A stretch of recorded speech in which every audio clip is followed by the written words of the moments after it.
జాబిల్లి కథలు. గోపాలపురంలో వెంకాయమ్మ అప్పారావు అనే దంపతులకు ప్రసాద్ అని ఒక 15 ఏళ్ల కొడుకున్నాడు. వీరి కుటుంబం ఆ ఊర్లోని అతి పెద్ద దరిద్రపు పిసినిగొట్టు కుటుంబం. ఊర్లో ఎక్కడ భోజనాలు జరుగుతున్నాయి, ఏ గుళ్ళో ఎక్కడ అన్నదానాలు జరుగుతున్నాయో ముందుగా తెలుసుకుని అక్కడికి వెళ్లి భోజనాలు చేసి కడుపు నింపుకుంటారు. వీరికి తాతలు సంపాదించిన ఆస్తి ఉన్నప్పటికీ ఒక్క రూపాయి కూడా ఖర్చు చేయరు. చిరిగిపోయిన బట్టలు కట్టుకుని ముష్టివార్లాగా వారి జీవనం సాగిస్తారు. వీటన్నింటికీ గల కారణం డబ్బు ఖర్చు పెట్టకూడదు అనే పిసినారితనం. ఒకరోజు వీరికి వారి బంధువుల దగ్గర్నుంచి పెళ్లికి రమ్మని కబురు వస్తుంది. కుటుంబం మొత్తం ఆ రోజు హుందాగా తయారై పెళ్లికి వెళ్తారు. అక్కడ వారి బంధుగణం మొత్తం ఎదురు పడతారు. అందర్నీ పలకరిస్తూ ఉంటారు. వారిలో అప్పారావు చెల్లెలు శాంతి వచ్చి అప్పారావుని వెంకాయమ్మని పలకరిస్తుంది. అన్నయ్య, బావున్నారా? చాలా కాలమైందన్నయ్య మిమ్మల్ని చూసి. వదినా, ఎలా ఉన్నారు? ఏం బావుండడంలేమ్మా. మీ అన్నయ్యకేమో అరగని జబ్బు, నా కొడుక్కేమో ఆకలి జబ్బు, నాకేమో ఓర్వలేం జబ్బు. ఇన్ని జబ్బులు పెట్టుకుని ఏం బావుంటాన్లే. భలేదాని వదినా, ఇంకా నీ చమత్కారం పోలేదు. అవును, మీకొక అబ్బాయి ఉన్నాడు కదా, ప్రసాదు. ఏడి, వాణ్ణి తీసుకురాలేదా? ఇక్కడే ఎక్కడో ఉంటాడమ్మా. అదిగో ఆ భోజనాల దగ్గర తింటున్నాడే, వాడే నా కొడుకు. ఏంటి, వాడే మన ప్రసాదా? ఇందాకట్నుంచి ఎవరో అడుక్కు తినేవాడు మన భోజనాల్లోకి వచ్చాడని అందరూ అంటున్నారు. వాడు చూడ్డానికి దాదాపు అలానే ఉంటాడు. కొక్కుర్తి నా కొడుకు. అవును, వాడికన్నీ మీ అన్నయ్య బుద్ధులే వచ్చాయి. ఈలోపు ప్రసాదం తింటూ కంచం పట్టుకొని వీళ్ల దగ్గరకొస్తాడు. నాన్నా, భోజనాలు బేషుగ్గా ఉన్నాయి, త్వరగా వెళ్ళి తిను, లేకపోతే అయిపోతాయి. మళ్ళీ దొరకలేదని ఏడుస్తావు.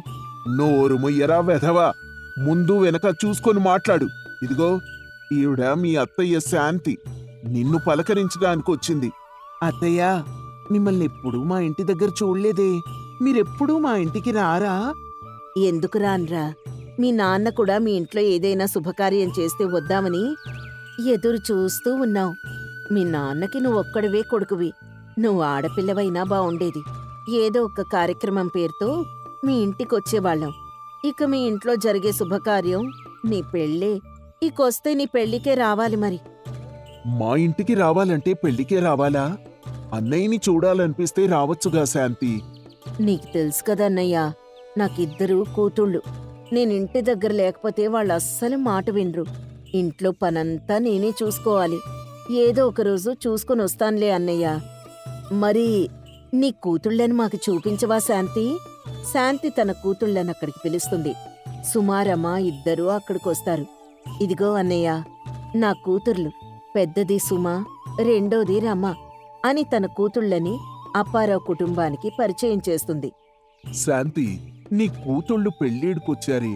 నా కొడుకు చిన్నవాడైపోయాడు కాని, లేకపోతే నీ కూతుళ్లలో ఒకరిని నా కోడల్ని చేసుకునేవాణ్ణి. శాంతి, నీ కూతుళ్ళని కొద్ది రోజులు మా ఇంటికి పంపొచ్చు కదా. మేనమామ ఇంటికి మేనకోడళ్ళు రాకూడదా ఏంటి? అదేం లేదొదినా. ప్రస్తుతం వీళ్ళు చదువుకుంటున్నారు. కొద్ది రోజుల్లో వీరికి సెలవులిస్తారు. ఆ సమయంలో పంపిస్తాన్లే. సుమారమ్మ, శాంతి, అప్పారావు కుటుంబం కాసేపు మాట్లాడుకుని కార్యక్రమం ముగియగానే ఎవరూళ్ళకి వాళ్లు వెళ్ళిపోతారు. కొద్ది రోజుల తర్వాత సుమకి, రమకి సెలవులిస్తారు. శాంతి వాళ్ళని అప్పారావు ఇంటికి పంపిస్తుంది. వాళ్ళూళ్ళోకి రాగానే అప్పారావు ఇల్లు ఎక్కడో తెలియక ఒక గుడి దగ్గర నిలబడి అటూ ఇటూ చూస్తూ ఉంటారు. ఇంతలో అటుగా ఒక వ్యక్తి వస్తూ ఉండగా అతన్నాపి, ఏమండి, ఇక్కడ అప్పారావు గారి ఇల్లెక్కడా? అప్పారావు ఇల్లా? ఎందుకు? మేం అప్పారావు గారి మేనకోడళ్ళం. వారిని చూడ్డానికి ఇక్కడికొచ్చాము. వాళ్ళిల్లెక్కడో తెలియక వెతుకుతున్నామండి. చూడండి, మిమ్మల్ని చూస్తే బాగా ఉన్నత కుటుంబంలో పెరిగిన అమ్మాయిల్లా ఉన్నారు. అప్పారావు ఒట్టి పిసినిగొట్టు వెధవా. కడుపుకి తిండానికి కూడా రూపాయి ఖర్చు చేయడు. ఇక్కడే ఎక్కడో ప్రసాదాలు పెడుతూ ఉంటే కుటుంబం మొత్తం కట్టగట్టుకుని వెళ్లి తినేసిపోతారు. వారికెన్ని ఆస్తిపాస్తులున్నా చిరిగిన గుడ్డలు కట్టుకుని ముష్టి వాళ్లకన్నా దారుణంగా ఉంటారు. మనం ఎవరమైనా వాళ్ళకి నీతులు చెబుదాం అనుకుంటే వాళ్ళు బూతులు తిట్టిపోస్తారు. ఆ వెధవ గురించి నన్ను అడక్కండి. అతని మాటలు విన్న రమాసుమ ఆశ్చర్యపోతారు. ఇంతలో అక్కడికి ఒక వ్యక్తి చిరిగిన బట్టలతో గుడి దగ్గర ప్రసాదాన్ని తింటూ వస్తూ ఉంటాడు. సుమారమ్మ అతన్నాపి, ఏమండి, ఇక్కడ అప్పారావు గారి ఇల్లెక్కడా అని అడుగుతుంది. రమ అతన్ని దీర్ఘంగా చూసి, అక్కా, ఇతనే మన అప్పారావు మావయ్య. మావయ్య, ఏంటి మీరిలా ఉన్నారు? ఏమైంది మీకు? ఈ చిరిగిపోయిన బట్టలేసుకుని గుడి దగ్గర ప్రసాదాలు తింటున్నారేంటి? మీరు శాంతి కూతుర్లు కదూ?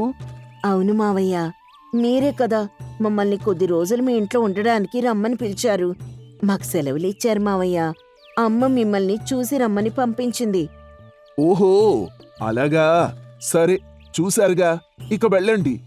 అదేంటి మావయ్య అలా అంటున్నారు? అత్తయ్యని ప్రసాద్ని కూడా పలకరించి కొద్ది రోజులు ఇక్కడే ఉండి వెళ్తాం. అంతేనా? తప్పదా? సరే, పదండి, ఇంటికి వెళ్దాం. అప్పారావు సుమని రమని ఇంటికి తీసుకొస్తాడు. ఇంటి దగ్గర వెంకాయమ్మ ప్రసాద్ చిరిగిన గుడ్డలతో చిరాకు మొహాలతో కనిపిస్తారు. వాళ్ళని చూడగానే రమ ఇలా అంటుంది, అక్క అక్క, వీళ్ళేంటే ఇలా ఉన్నారు? వీళ్ళకేమైంది? మనం వీళ్ళనక్కడ చూసినప్పుడు బాగానే ఉన్నారుగా, ఇక్కడేంటి ఇలా ఉన్నారు? నాకు అదే అర్థం కావడం లేదే. మనం చూసినప్పుడు ఒకలా ఉన్నారు, ఇప్పుడు ఒకలా ఉన్నారు. ఇక్కడ వీళ్ళకి తినడానికి కూడా తిండి సరిగ్గా లేనట్టుంది. వెంకాయమ్మ అప్పారావుతో ఇలా అంటుంది, ఏంటండి వీళ్ళని మనింటికి తీసుకొచ్చారు? నువ్వేగా కొద్ది రోజులు మా ఇంట్లో ఉందురు రండి అని పిలిచావు, అందుకే వచ్చారు. నేనేదో మాట వరుసకి రమ్మని పిలిస్తే వీళ్ళు నిజంగానే వచ్చేశారు. ఇంతలో రమ కలగజేసుకుని, అత్తయ్య, మావయ్య, ఏంటి మీరిలా ఉన్నారు? ఏవైంది మీకు? అమ్మారమ్మా, మేం ఊర్లో ఇలాగే ఉంటామమ్మా. ఏదైనా శుభకార్యాలకు వెళ్తే మాత్రమే మంచి బట్టలు కట్టుకుంటాం. ఊర్లో ఉన్నప్పుడు కొత్త బట్టలు వేసుకుంటే పాడైపోతాయి కదా అని వెకిల్ నవ్వు నవ్వుతాడు. నాన్న, నేను గుడి దగ్గరికెళ్ళి ప్రసాదం తెచ్చుకుంటాను అని ప్రసాద్ గుడి దగ్గరికి పరిగెత్తుకుంటూ వెళ్తాడు. అప్పుడు సుమరమ్మతో, రమా, గుడి దగ్గర అతను చెప్పింది ఎవరి గురించో కాదే, మన మావయ్య గురించే. చూస్తుంటే తెలియడం లేదు. అవునక్క, వీళ్ళ బాలకం చూస్తుంటే అలాగే ఉంది. వీళ్లే సరిగ్గా తినకపోతే మనకేం పెడతారు? ఇక్కడి నుంచి ఎంత తొందరగా వెళ్ళిపోతే అంత మంచిది. అమ్మాయి, అలా బయటే ఉండిపోయారేంటి? లోపలికి రండి అని వెంకాయమ్మ అప్పారావు సుమారమ్మల్ని లోపలికి తీసుకెళ్తారు. ఆ రోజు రాత్రి ఇంట్లో భోజనానికి కూర్చున్న తర్వాత వెంకాయమ్మ సుమారమలకు భోజనం వడ్డిస్తూ ఉంటుంది. వెంకాయమ్మ భోజనం తక్కువగా వడ్డిస్తుంది. ప్రసాదు, మీ అమ్మ భోజనం కూడా ప్రసాదంలా పెట్టిందేంట్రా? రాత్రి పూట భోజనం ఎక్కువగా తింటే కొవ్వు పట్టేస్తుంది వదినా. మరీ ఇంత తక్కువగా తింటే నీరసం వస్తుందేమోరా. సుమ వైపు తిరిగి రమ ఇలా అంటుంది, అక్క, వీళ్ళింటికొచ్చిన అతిథులకు కూడా భోజనాలు పెట్టనంత పిసినారు వాళ్లే. ఇక్కడ మనం ఎలా ఉంటాం? ఈ పూటకి ఎలాగోలా సరిపెట్టుకుని రేపు మన ఇంటికి వెళ్ళిపోదామే అని చాలని భోజనం చేసి పడుకోడానికి వెళ్తూ ఉండగా ఇంట్లో వాళ్ళ అమ్మమ్మ ఫోటో కనిపిస్తుంది. ఫోటో చూసి వెళ్ళి పడుకుంటారు. పడుకొని, రమా, వీళ్ళింత ఆస్తి ఉంచుకొని కూడా ఇలా తిండికి కూడా ఖర్చు పెట్టకుండా బ్రతకడం చాలా బాధాకరంగా ఉందే. పాపం, ఆ ప్రసాద్ని చూసావా? ఆకలికి ఆవురావురమంటూ ఉన్నాడు. అవునక్క, మరీ ఇంత పిసినార్తనం పనికిరాదు. వీళ్ళకి సరైన బుద్ధి చెప్పి మనం ఇక్కడి నుంచి వెళ్ళాలి. లేకపోతే మావయ్యలాగే ప్రసాద్ కూడా తయారవుతాడక్కా. సరేనే, మరేం చేద్దాం? వీళ్ళింట్లో అమ్మమ్మ ఫోటో ఉంది కదా. అమ్మమ్మ చనిపోయి చాలా రోజులైంది కాబట్టి ఇప్పుడు అమ్మమ్మ వీళ్ళింట్లోకి వస్తుంది. చనిపోయిన అమ్మమ్మ ఎలా వస్తుందే? అక్కా, నీకింకా అర్థం కాలేదా? ఓహో, అలానా అనుకుంటూ ఇద్దరూ సైగలు చేసుకుంటూ పడుకుంటారు. సరిగ్గా అర్ధరాత్రి సమయంలో రమ దయ్యం పట్టినట్టుగా పెద్ద పెద్దగా అరుపులు అరుస్తూ ఇంట్లో గోల చేస్తుంది.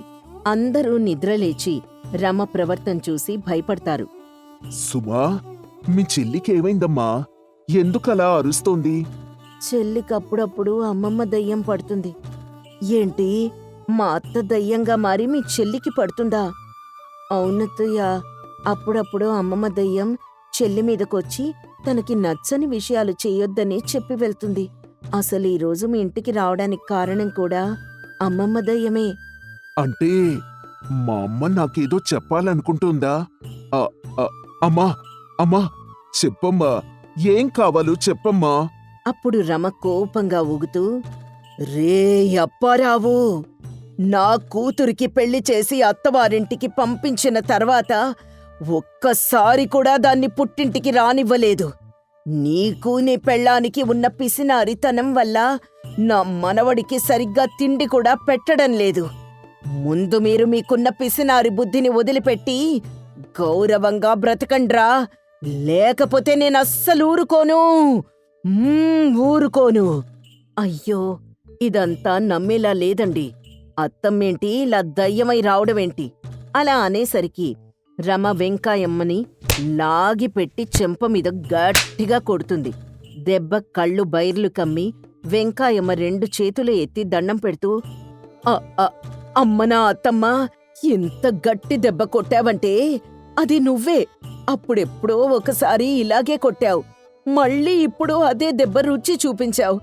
నీకు దండం పెడతా అత్త, దండం పెడతాను. నువ్వు చెప్పిన మాట వింటాను. నన్ను కొట్టద్దత్తా, కొట్టద్దు. వెంకాయమ్మను చూసి ప్రసాద్ నవ్వుకుంటూ, దెబ్బకు మా అమ్మకు వాళ్ళ అత్తమ్మ గుర్తొచ్చింది. అమ్మా, తప్పైపోయిందమ్మా. ఇక మీదట నువ్వు చెప్పినట్టుగానే వింటాం. చెల్లిని కూడా జాగ్రత్తగా చూసుకుంటాం. నలుగురిలో గౌరవంగా బ్రతుకుతాం. అమ్మమ్మ, అత్తయ్య మావయ్య నువ్వు చెప్పినట్టుగానే వింటారంట. ఇక నువ్వు శాంతించు. వీళ్లకున్న పిసినారితనం అంత తొందరగా పోదే. నేను బతికున్నంత కాలం వీళ్ల పిసినారితనాన్ని పోగొట్టడానికి ఎంతగానో ప్రయత్నించాను, కానీ వీళ్ళు మారలేదు. ఇప్పుడు కూడా అంత తేలిగ్గా వీళ్ళు మారరు. అప్పారావు, రేయ్, ఒకసారి నా దగ్గరికి రా అని అప్పారావుని దగ్గరికి పిలిచి 2 చెంపలు గట్టిగా వాయిస్తుంది. దెబ్బకి అప్పారావు అరుపులు కేకలు పెడుతూ రమ కాళ్ళకి దండం పెడతాడు. అమ్మా అమ్మా అమ్మా, నాకు బుద్ధొచ్చిందే. ఇక మీదట నువ్వు చెప్పినట్టుగానే వింటాను. శాంతించమ్మా, శాంతించు, శాంతించు తల్లి అంటూ అప్పారావు ప్రాధేయపడతాడు. రమ శాంతించి, రే అప్పారావు, నువ్వంటే నాకు చాలా ఇష్టంరా. నీ కడుపున పుట్టింది సాక్షాత్తు మీ నాన్న. వాణ్ణి చక్కగా చూసుకోరా. తిండి కోసం ఇబ్బంది పెట్టకుండా చూసుకో. నువ్వు ఖర్చు పెట్టే ప్రతి రూపాయి నీకు 2 నీ దగ్గరకొస్తుంది. ఇక మీదట అందరూ కలిసి సుఖంగా జీవించండి అని చెప్పి పడిపోతుంది. మరుసటి రోజు ఉదయం సుమారమ ఆడిన నాటకం ఫలించిందా లేదా అని బయటికొచ్చి చూస్తారు. వీళ్ళొచ్చి చూసేసరికి వెంకాయమ్మ, అప్పారావు, ప్రసాద్ మంచి బట్టలు కట్టుకొని ఇంట్లోనే భోజనం చేస్తూ కనిపిస్తారు. వీళ్ళు కూడా వాళ్ళ దగ్గరకొస్తారు. మేనకోడళ్ళు, రండమ్మా రండి, మనందరం కలిసి భోంచేద్దాం. సుమారమ ఆశ్చర్యపోతారు. వచ్చి వీళ్ళు కూడా భోజనం దగ్గర కూర్చుంటారు. పళ్ళె నిండా భోజనం పెట్టి వెంకాయమ్మ వీళ్ళకందిస్తుంది. వాళ్లలో వచ్చిన మార్పుకి సుమారమ్మ ఎంతో సంతోషపడతారు. భోజనం చేసి వాళ్ళింటికి బయలుదేరి వెళ్తూ ఉండగా దారిలో సుమ ఇలా అంటుంది.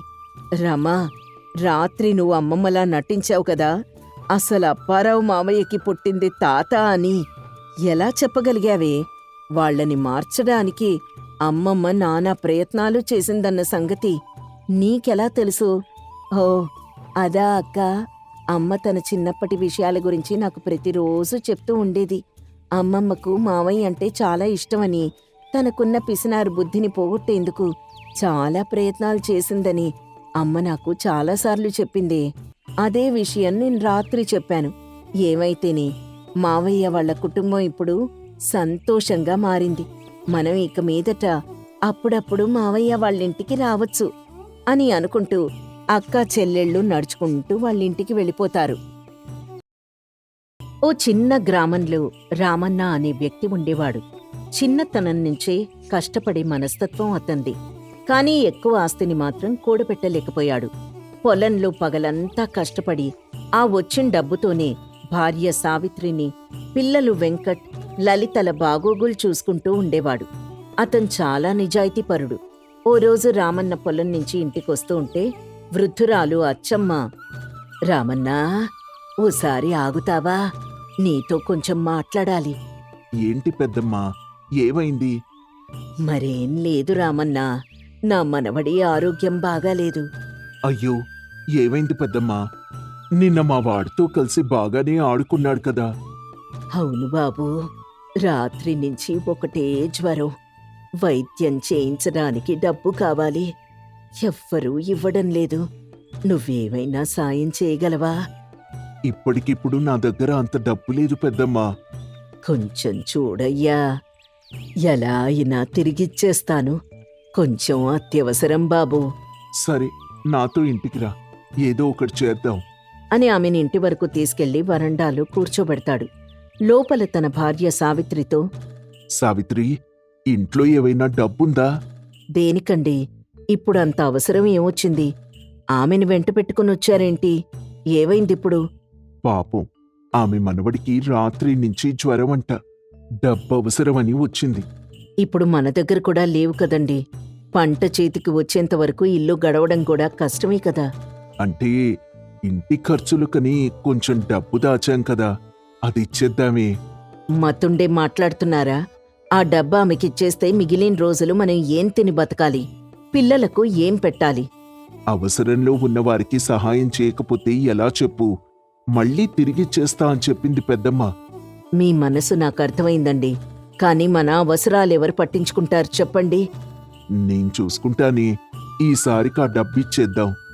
మరో వారంలో పంట డబ్బు చేతికొచ్చేస్తుంది కదా, అవి మనకి సరిపోతాయిలే అని ఆ డబ్బుని ఆమెకిచ్చేస్తాడు. ఎలాగోలా ఆ వారం నెట్టుకొస్తారు. కాని పంట డబ్బులు రావడం ఆలస్యం అవుతుందని కొనుగోలుదారులు చెప్తారు. అప్పటికింట్లో డబ్బు తక్కువ అవుతుంది. దీంతో, నాన్న, వచ్చే వారం నా పుట్టినరోజు వస్తుంది కదా, కొత్త బట్టలు కొంటా అన్నారుగా, వెళ్ళి తెచ్చుకుందామా? పిల్లాడు అడుగుతున్నాడుగా, మాట్లాడరే. ఏం నాన్న మౌనంగా ఉన్నారు? ఈరోజు వెళ్దామా?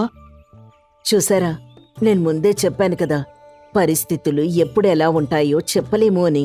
ఇప్పుడు పంట డబ్బులు రావడం ఆలస్యమైంది. పిల్లాడి బట్టల సంగతి అలా ఉంచండి. ఇల్లు గడవడం కూడా కష్టంగా ఉంది. ఇలా అవుతుందని నేను అనుకోలేదు సావిత్రి. రే వెంకట్, నేను పంట డబ్బులొచ్చాక కొత్త బట్టలు కొంటాన్రా. సరే నాన్నా. మరి ఇంటి సంగతి ఏంటయ్యా? ఇప్పుడేం చేస్తావ్? నేను వెళ్ళి పెద్దమ్మని డబ్బు అడుగుతాను అని అచ్చమ్మ దగ్గరికి వెళ్తాడు. పెద్దమ్మా, పోయిన వారం తీసుకున్న డబ్బు తిరిగిస్తే బావుంటుంది. పంట డబ్బులు ఇంకా రాలేదు. ఇంట్లో పరిస్థితులు బాలేదు. అయ్యో బాబూ, నా మనవడికి ఇంకా తగ్గలేదు. డబ్బిప్పుడే ఇవ్వలేను. అదేంటి పెద్దమ్మా, నాక్కూడా అవసరాలుంటాయి కదా. మరో వారం రోజులు సమయం ఇవ్వు బాబూ, ఇప్పుడు నా దగ్గర లేవు అని అనడంతో అతను దిగులుగా ఇంటికొచ్చేస్తాడు. వేరొకరి దగ్గర అప్పు చేసి ఇంటికి సరిపడా సరుకులు తీసుకుంటాడు. రోజులు గడుస్తాయి కాని అచ్చమ్మ డబ్బులు మాత్రం తిరిగివ్వదు. ఈ విషయం ఊరంతా తెలుస్తుంది. ఏంట్రా రామన్నా, ఆ అచ్చమ్మకు డబ్బులిచ్చావంట, ఆమె తిరిగివ్వలేదంట, నిజమేనా? ఓ, ఈ విషయం నీదాకా వచ్చిందా? ఊరంతా అదే చెప్పుకుంటున్నారా, ఆ అచ్చమ్మకిచ్చిన డబ్బు తిరిగి రాదని. ఏంటోరా, ఆమె తిరిగిచ్చేస్తానని అంది. అందుకే నువ్వు సాయం చేయడం మంచిదేరా, కాని జాగ్రత్తగా ఉండాలి. సాయం ఎవరికి చేస్తున్నావనేది కూడా తెలియాలి. వారవసరంలో ఉన్నారంటే ఇన్నెక్కడ ఆలోచిస్తాన్రా. ఇప్పుడు నువ్వే ఇబ్బంది పడుతున్నావు కదా. సరే సరే, నేను చెప్పాల్సింది చెప్పాను, ఇక నీ ఇష్టం అని చెప్పి వెళ్ళిపోతాడు. రోజులు గడుస్తూనే ఉంటాయి. కాని అచ్చమ్మ మాత్రం డబ్బు తిరిగివ్వదు. ఈలోపు పంట డబ్బు చేతికొస్తుంది. దాంతో తీసుకున్న అప్పు తీర్చేస్తాడు. ఏవయ్యా, నువ్వు మాత్రం తీసుకున్న అప్పు వెంటనే తీర్చేశావు. మరి నీ దగ్గర తీసుకున్న వాళ్ల సంగతేంటి? అది ఆమె వారం డబ్బిచ్చేస్తాను అని చెప్పింది. 3 వారాలుగా ఇదే చెప్తున్నావు. పిల్లాడికి కొత్త బట్టలు కొనలేకపోయాం. ఆడపిల్ల, కనీసం దానికైనా పుట్టినరోజుకేవైనా తీసుకుందాం. అవునే, తీసుకుందాం. ఈ వారం పెద్దమ్మ డబ్బిచ్చేస్తుంది.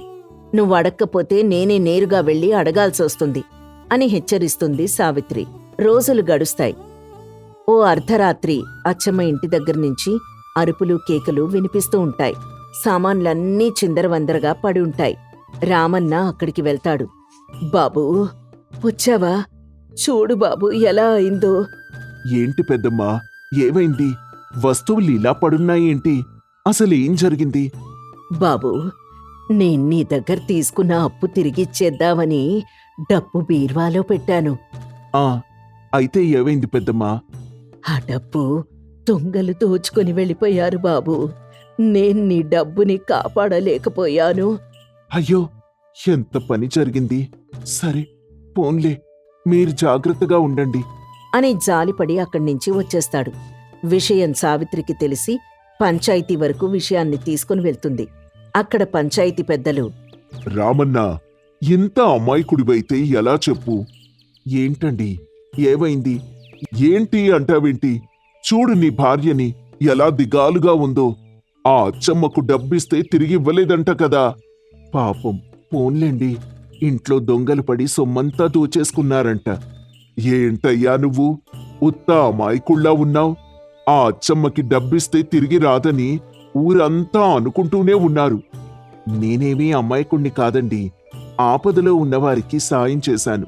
అది లాభమా నష్టమా అనేది పక్కన పెట్టేస్తే మంచిది అని అనుకుంటున్నాను. అని అనగానే అంతా మౌనంగా నిల్చుండిపోతారు. కొంతసేపు ఎవ్వరూ ఏం మాట్లాడరు. కాసేపటికి పంచాయతీ పెద్ద హనుమంతయ్య ఇలా అంటారు. రామన్న, నీ మనసు చాలా బంగారం. నీలా ఎవ్వరూ ఆలోచించరు. కానీ ఇప్పుడు నీ కుటుంబం కష్టాల్లో ఉంది కదా. అది కూడా నిజమేనండి. కానీ అప్పుడు పెద్దమ్మ మాటలు విని కూడా నేను సాయం చేయకపోతే నన్ను నేనిప్పటికీ క్షమించుకునేవాణ్ణి కాదు. మరి మన పిల్లలు వాళ్ళ అవసరాలు, ఇల్లు గడవడం సంగతేంటి? సావిత్రి, నీ బాధ నాకు అర్థమైంది. కానీ అక్కడ పెద్దమ్మ మనవడిది ఆరోగ్య సమస్య. అందుకే అని మాట్లాడుకుంటూ ఉండగా అక్కడికి అచ్చమ్మ వస్తుంది. బాబూ, ఇదంతా నా వల్లే జరుగుతోంది. సమస్య ఇంత పెద్దదవుతుందని నేను అనుకోలేదు. అయ్యో పెద్దమ్మా, నువ్వెవ్వరికీ సమాధానం చెప్పాల్సిన అవసరం లేదు. లేదు బాబూ, నేను చెప్పాలి. నేను డబ్బిద్దామనే అనుకున్నాను. కాని నిజంగానే దొంగలు దోచుకుపోయారు. మీరు నిజం చెప్పినా అబద్ధం చెప్పినా ఫలితం ఒక్కటే. మా ఇబ్బందులైతే తీరవు కదా. సరే సరే, ఇప్పుడు నువ్వేం చెప్తావు అచ్చమ్మా?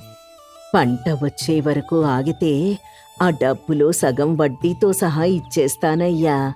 సరే, అదే మాట వ్రాతపూర్వకంగా రాశాను. ఇక్కడ వేలి ముద్రవే. సరే పెద్దాయనా, నేను మాటిస్తున్నాను. వచ్చే పంటలో క్రమంగా రామన్నకు చెల్లిస్తాను అని పంచాయతీ సాక్షిగా వేలిముద్ర వేసింది. రామన్న ఆ పత్రం తీసుకుని మడిచి జాగ్రత్తగా జేబులో పెట్టుకున్నాడు. ఆ తర్వాత ఇలా అన్నాడు. పెద్దమ్మా, నువ్వు ఇబ్బందుల్లో ఉన్నావని నాకు తెలుసు. అందుకే ఇప్పటి వరకు ఒత్తిడి పెట్టలేదు. కానీ ఇప్పుడు మన ఇరువురి మధ్య స్పష్టత ఉండడం మంచిది. అవును బాబూ, నీ మనసు చాలా పెద్దదే. నీ సాయం లేకపోతే ఆ రోజు నా మనవడు బతికేవాడో కాదో తెలియదు. సరే పెద్దమ్మా, వీలైనంత త్వరగా డబ్బు తిరిగిస్తే మంచిది. సరే బాబూ అని చెప్పి అచ్చమ్మక్కడి నుంచి వెళ్ళిపోతుంది. అందరూ ఇంటికి వెళ్ళిపోతారు. ఇక ఇంటికి వెళ్ళిన తర్వాత అక్కడ సావిత్రి రామన్నతో, ఈరోజు ఆ పంచాయతీ కనుక పెట్టకపోతే మనకి మన డబ్బు ఎప్పటికీ వచ్చేది కాదు. అది కాదులేవే, పాపం ఏదో కష్టంలో ఉంది కదా, అంతే. సాయం చేయడం తప్పు కాదు. కాని మన ఇల్లు ఇబ్బందుల్లో పడకూడదు కదా. ఇక ముందు అలాంటి నిర్ణయాలు తీసుకునేటప్పుడు నేను కూడా ఉండాలి. సరే సావిత్రి, మనిద్దరం కలిసి నిర్ణయిస్తే మంచిది. కానీ అందరి ముందు పెద్దమ్మ మనసు చిన్నబోయింది, చూసావా? అవునండి, నిజమే. కానీ కాస్త ఓపికతో వేచుంటే తనే వచ్చి డబ్బిచ్చేదేమో అని అంటాడు. రోజులు గడుస్తాయి. తనలా కష్టపడుతూ ఇంటిని నెట్టుకొస్తూ ఉంటాడు. ఇచ్చిన మాట ప్రకారం అచ్చమ్మ డబ్బుతో రామన్న ఇంటికొస్తుంది. అమ్మా సావిత్రి, ఇదిగో నేనిస్తానన్న డబ్బు. కాస్త ఆలస్యమైందమ్మా, నన్ను క్షమించు. సరే పోన్లే, ఇప్పటికైనా ఇచ్చారు, అదే చాలు. పెద్దమ్మా, ఇప్పుడు మీ పరిస్థితులు అవి బాగానే ఉన్నాయా? అంతా బాగానే ఉంది. కానీ ఇక మీదట నన్ను ఊర్లో ఎవ్వరూ నమ్మరేమో బాబూ. మేం తొందరపడకుండా ఉండాల్సింది కదా. మరేం పర్లేదులే బాబూ, అయిందేదో అయిపోయింది అని చెప్పి వెళ్ళిపోతుంది అచ్చమ్మ. ఆ తర్వాత రామన్న, చూసావా సావిత్రి, ఆమె ఎంత బాధపడిందో. అవునండి, నిజమే. డబ్బొస్తూ ఉంటుంది, పోతూ ఉంటుంది. కానీ మనసు విరిచేయకూడదు. ధన సహాయం అంటే కేవలం డబ్బివ్వడం కాదు, ఆపదలో తోడుగా నిలబడ్డం. అదే మనిషి విలువ. నిజమేనండి. ఇక నుంచి నేను దేనికి తొందరపడ్ను అని అంటుంది. రామన్న ఎప్పట్లానే పొలం పనులు చేసుకుంటూ ఆపదలో ఉన్నవారికి తోడుగా ఉంటూ ఉంటాడు. సావిత్రి కూడా మెల్లగా మారుతుంది.